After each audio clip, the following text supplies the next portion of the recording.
Hello दोस्तों, मैं संजीव। आज हम बात करेंगे प्राचीन इतिहास यानी बिहार के प्राचीन इतिहास के बारे में। ये वीडियो 17th बीपीएससी के लिए मोस्ट इंपॉर्टेंट रहने वाला है। बिहार स्पेशल जो बच्चे बिहार एसएससी की तैयारी कर रहे हैं उनके लिए भी ये वीडियो काफी इंपॉर्टेंट रहने वाला है। इससे पहले यानी मौर्योत्तर काल से पहले हमने मगध को कवर किया था। मगध में हमारे थे हर्यक वंश, शिशुनाग वंश और नंद वंश। इसके बाद हम लोगों ने मौर्य वंश के बारे में भी एमसीक्यूज कंप्लीट कर लिया है। आज हम बात करेंगे मौर्योत्तर। और मौर्योत्तर में हमें पढ़ना है शुंग वंश, कण्व वंश और सतवाहन वंश के बारे में। तो शुंग वंश पुष्यमित्र शुंग के बारे में जानते होंगे। कण्व वंश में वासुदेव आते हैं शासक के रूप में। और सातवाहन वंश की स्थापना सिमुक करेंगे, है ना। ब्राह्मण वंश था ये। ब्राह्मण वंश की स्थापना यही हो जाती है शुंग वंश के समय। पुष्यमित्र शुंग वो शासक है जिन्होंने भारत में सबसे पहले बार ब्राह्मणवादी परंपरा शुरू किया था, है ना। तो चलते हैं, जिक्र करते हैं पहले क्वेश्चन के ऊपर। अपना स्कोर हमें कमेंट में मेंशन जरूर आप कीजिएगा, ठीक है। क्वेश्चन है, मौर्य साम्राज्य के उपरांत मगध पर किस वंश का शासन स्थापित हुआ था। तो अगर मौर्य साम्राज्य के बारे में थोड़ी सी बातें करें तो बस इतना बातें करेंगे कि मौर्य साम्राज्य का जो अंतिम शासक था उनका नाम था बृहद्रथ। ये बात आपको पता होगा। और बृहद्रथ की हत्या करेंगे कौन? तो बृहद्रथ की हत्या करेंगे पुष्यमित्र शुंग। ये हत्या करेंगे। पुष्यमित्र शुंग इनके सेनापति थे। और इन्होंने ही यानी सेनापति ने ही राजा की हत्या कर दी और एक नए वंश की स्थापना की थी, शुंग वंश की। यानी मौर्य वंश के अंतिम शासक बृहद्रथ की हत्या पुष्यमित्र शुंग के द्वारा किया जाता है और एक नए वंश शुंग वंश की स्थापना की जाती है। और शुंग वंश जो था वो ब्राह्मणवादी परंपरा को मानता था। बृहद्रथ जो हमारे ये पुष्यमित्र शुंग जो है, इनके शासनकाल में सबसे ज्यादा हत्या की जाएगी बौद्ध की और जैन भिक्षुओं की, क्योंकि ये ब्राह्मण धर्म को मानते थे। ठीक है, नेक्स्ट क्वेश्चन पे चलते हैं। अगला क्वेश्चन है, शुंग वंश के संस्थापक कौन थे। तो पहले क्वेश्चन में इसका आंसर मिल गया होगा। शुंग वंश के संस्थापक कौन थे? पुष्यमित्र शुंग थे। और ये किस धर्म को मानते थे? तो ये ब्राह्मण धर्म को मानते थे। नेक्स्ट, किस शुंग शासक ने पाटलिपुत्र में स्थापित कुक्कुट राम विहार पे 3 बार आक्रमण करने का प्रयास किया था? तो ये और कोई नहीं थे, यही थे पुष्यमित्र शुंग थे।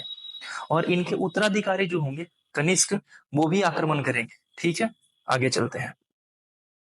पाटलिपुत्र पर यमन ड्रेमेटियस का आक्रमण किया किस वंश के शासनकाल? तो ये जो ड्रेमेटियस है ना, ये पाटलिपुत्र पे आक्रमण करता है 158 बीसी में। इसी समय ये आक्रमण करता है, ठीक है ना, ईसा मसीह के जन्म के 158 साल पहले। और ये किया था किसके समय में? शुंग वंश के समय में, यानी पुष्यमित्र शुंग के समय में। ठीक है, और ये यवन का था यानी यूनानी शासक था। ये भी क्वेश्चन पूछता है कि ड्रेमेटियस जो था वो कहाँ का था, तो वो यूनान के थे। नेक्स्ट, पाटलिपुत्र पर ड्रेमेटियस का आक्रमण कब हुआ? तो अभी अभी हम लोगों ने इसका आंसर लगाया है। कब आक्रमण किए थे ये? 158 ईसा वर्ष पूर्व। शासक कौन था? पुष्यमित्र शुंग। किस वंश का राज चल रहा था? तो शुंग वंश का राज चल रहा था। आई होप कि आपको वीडियो समझ में आ रही होगी, अच्छी लग रही होगी। अगर अच्छी लग रही है तो लाइक कीजिए। आगे चलते हैं नेक्स्ट क्वेश्चन पे। मगध में प्रथम ब्राह्मण राज्य स्थापित किया था। ये भी क्वेश्चन ऑलरेडी हम कवर कर चुके।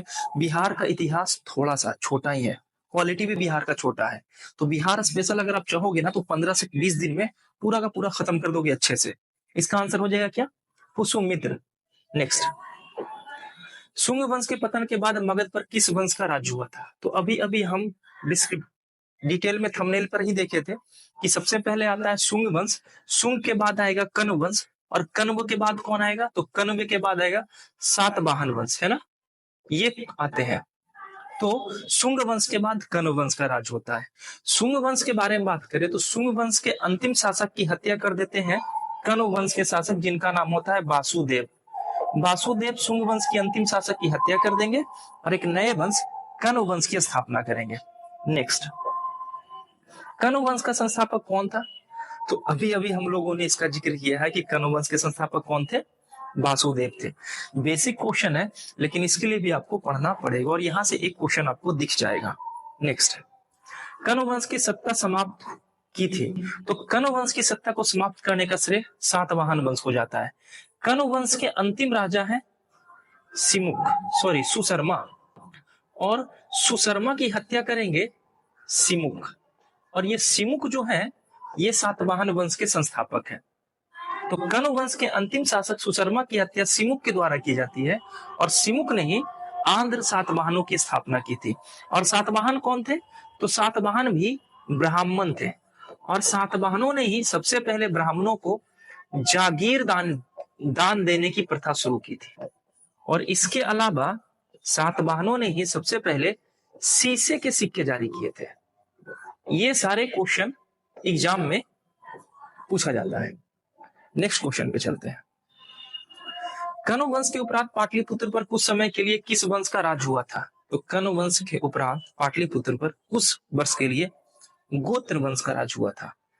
नेक्स्ट, ये बिहार स्पेशल का इम्तियाज अहमद का एमसीक्यूज का बुक है, और इम्तियाज अहमद को one of the best book माना जाता है बिहार स्पेशल को लेकर। अब वो अपना बुक अपग्रेड नहीं कर पा रहे हैं, इसीलिए वो अभी चर्चे में नहीं है। लोग बिहार में क्राउन का बुक करते हैं, पढ़ते हैं, है ना, बिहार क्राउन का बुक आता है बिहार स्पेशल का, लेकिन इम्तियाज अहमद का भी बेस्ट बुक है। शुंग काल के उत्कृष्ट नमूने बिहार के किस स्थान से प्राप्त हुए? तो शुंग काल के जो नमूने प्राप्त हुए हैं वो बिहार के बोध गया के क्षेत्र से मिले हैं। ठीक है, नेक्स्ट, कनिष्क ने पाटलिपुत्र के किस बौद्ध विद्वान को अपने दरबार में आश्रय दिया था? कनिष्क, कनिष्क जो है पहले यही पूछेगा कि कनिष्क किस वंश का था, सबसे पहले यही बात। तो कनिष्क किस वंश का था? शुंग वंश का था। शुंग वंश का था कि शिशुनाग वंश का था? कनिष्क किस वंश का था? शुंग वंश का था। अब एक क्वेश्चन और है कि कनिष्क पटना पर आक्रमण किया, पाटलिपुत्र पर। कनिष्क के शासन काल में 78 एडी में शक संवत की स्थापना की गई थी, ये भी आपको पता होगा, शक संवत। इसके अलावा कनिष्क पटना पर आक्रमण किया और पटना से अश्वघोष को अपने साथ ले आया। पटना पर जब आक्रमण किया था कनिष्क, तो महात्मा बुद्ध का जो कटोरा था ना, जिससे महात्मा बुद्ध भिक्षा मांगते थे, उसको भी अपने साथ लेकर चला आया था कनिष्क। और कहा जाता है ये कनिष्क पाटलिपुत्र में एक अनोखा मुर्गा था, ठीक है, उसको भी अपने साथ कनिष्क लेकर चलाया था मगध क्षेत्र में। तो याद रखिएगा कि कनिष्क के शासनकाल में अश्वघोष रहते थे, और रहते नहीं थे बल्कि कनिष्क पाटलिपुत्र से इनको अपने साम्राज्य में लेकर आया था। नेक्स्ट, मगध पर शासन करने वाला राजवंश का सही क्रम सजाइए, और ऐसा क्वेश्चन बीपीएससी देता है। तो मगध में सबसे पहले आया था हर्यक वंश, हर्यक वंश, उसके बाद आया था शिशुनाग वंश, इसके बाद नंद वंश, नंद का अंतिम राजा धनानंद को पराजित करेंगे चंद्रगुप्त मौर्य, मौर्य वंश की स्थापना करेंगे। और मौर्य वंश के बाद शुंग वंश आता है, कनु वंश नहीं आता है, और उसके बाद कनु वंश आता है। तो हर्यक, शिशुनाग, नंद, मौर्य, शुंग और कनु। ऑप्शन यहाँ क्या होगा? Option C. नेक्स्ट क्वेश्चन पे चलते हैं। शुंग वंश की राजधानी कहाँ थी? तो शुंग वंश की दो राजधानी थी। शुंग वंश की पहली राजधानी पाटलिपुत्र थी, लेकिन अगर आप हिस्ट्री उठाइएगा तो शुंग वंश की राजधानी आपको दिखाएगा विदिशा, और ये विदिशा वर्तमान मध्य प्रदेश राज्य में स्थित है। तो शुंग वंश की राजधानी पाटलिपुत्र थी, दूसरी राजधानी थी विदिशा। ठीक है, नेक्स्ट, कनु वंश की राजधानी कहाँ थी? तो मगध की प्रारंभिक राजधानी बीपीएससी में बार बार पूछता है, वो कौन सा था? राजगिरी, जिसे पाटलिपुत्र के नाम, सॉरी, राजगिरी था जिसे गृह ब्रज के नाम से जानते थे, है ना, प्रारंभिक राजधानी। इसके बाद राजधानी बनता है पाटलिपुत्र, और ये पाटलिपुत्र अक्सर मगध की राजधानी रहा है। और मगध में जितने भी वंश आए ना, वो अपनी राजधानी पाटलिपुत्र को ही बनाकर रखे थे। तो कनु वंश की भी राजधानी कहाँ थी? पाटलिपुत्र थी। नेक्स्ट, कलिंग शासक खारवेल ने मगध पर आक्रमण किया था, इसका कब किया था? तो कलिंग, कलिंग का क्षेत्र है कहाँ? तो अगर थोड़ा सा हम भारत का मैप देखें तो ये क्षेत्र जो पड़ता है हमारा, ये उड़ीसा का क्षेत्र पड़ता है ना, उड़ीसा, और इसके नीचे पड़ता है आंध्र प्रदेश का क्षेत्र। और कलिंग, ये क्षेत्र को कलिंग कहते थे। कलिंग के राजा खारवेल के बारे में तो पता ही है। कलिंग के एक राजा थे जिन्होंने अशोक, जो हमारा बौद्ध था, बोध गया में जो वृक्ष था, बोधि वृक्ष, उसको कटवा दिया था, याद होगा आपको। तो कलिंग के राजा जो खारवेल है, और खारवेल के समय में ही कलिंग का युद्ध होता है। और ये पहली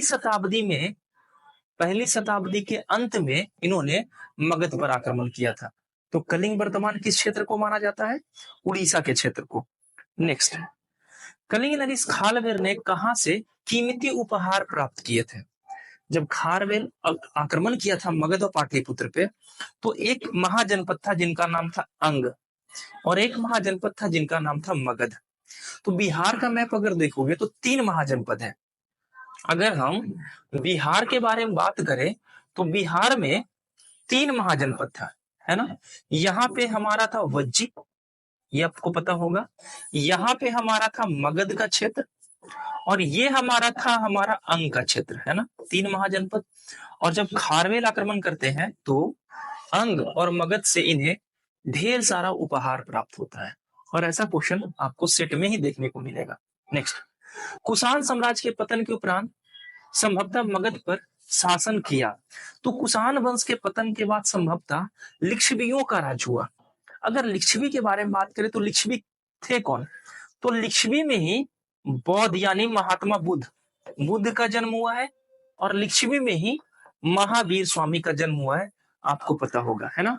ये जात्रिक क्षत्रिय थे। महावीर जो थे वो कैसे क्षत्रिय थे? तो जात्रिक क्षत्रिय थे, ये क्वेश्चन पूछता है। और ये शाक्त कुल के थे, है ना। ये दोनों क्वेश्चन पूछा गया है। तो कुषाण वंश के बाद मगध पर लिच्छवियों का राज रहा है।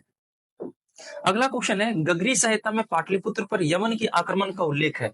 यह आक्रमण किसके शासन काल में हुआ है?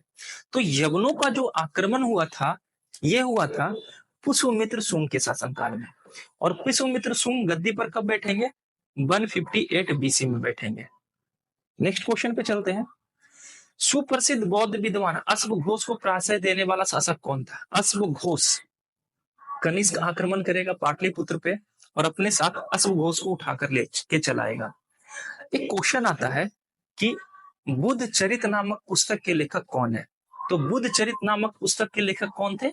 अश्वघोष। कनिष्क के बारे में एक बात और जो मिस हो रही है, चौथी बौद्ध संगति का आयोजन कनिष्क के शासन काल में होता है। और कहाँ होता है? तो कुंडग्राम में होता है। और कुंडग्राम जो है ये वर्तमान कहाँ है? तो कुंडग्राम जम्मू कश्मीर में था। एक क्वेश्चन का आंसर आप हमें दीजिएगा, चौथी बौद्ध संगति के अध्यक्ष कौन थे पहला, और उपाध्यक्ष कौन थे? ये दोनों क्वेश्चन का आंसर आप हमें कमेंट में देना। नेक्स्ट, तो ये हमारा लास्ट क्वेश्चन था। आई होप आपका स्कोर अच्छा रहा होगा, ऑलमोस्ट क्वेश्चन आप कवर कर चुके होंगे।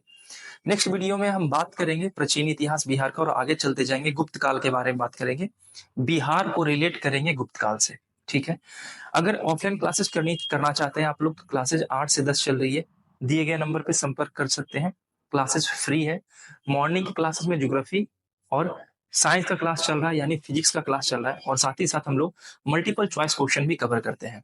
और हमारा 2 से 4 जो है ये हमारा डिस्कशन क्लास है, यानी वैसे बच्चे जो बिहार एसएससी का एग्जाम देने वाले हैं या बिहार दरोगा के एग्जाम में अपेयर होने वाले हैं, वो आकर क्लास में बैठ सकते हैं। डिस्कस करेंगे हम लोग टॉपिक वाइज भी, और उस समय प्रैक्टिस सेट भी लगाया जाता है, यानी 2 से 4 में हम लोग प्रैक्टिस सेट भी लगाते हैं और डिस्कस भी करते हैं। आई होप कि वीडियो आपको अच्छा लगा होगा। अगर अच्छा लगा लाइक कीजिए, शेयर कीजिए। मिलते हैं नेक्स्ट वीडियो में। बाय।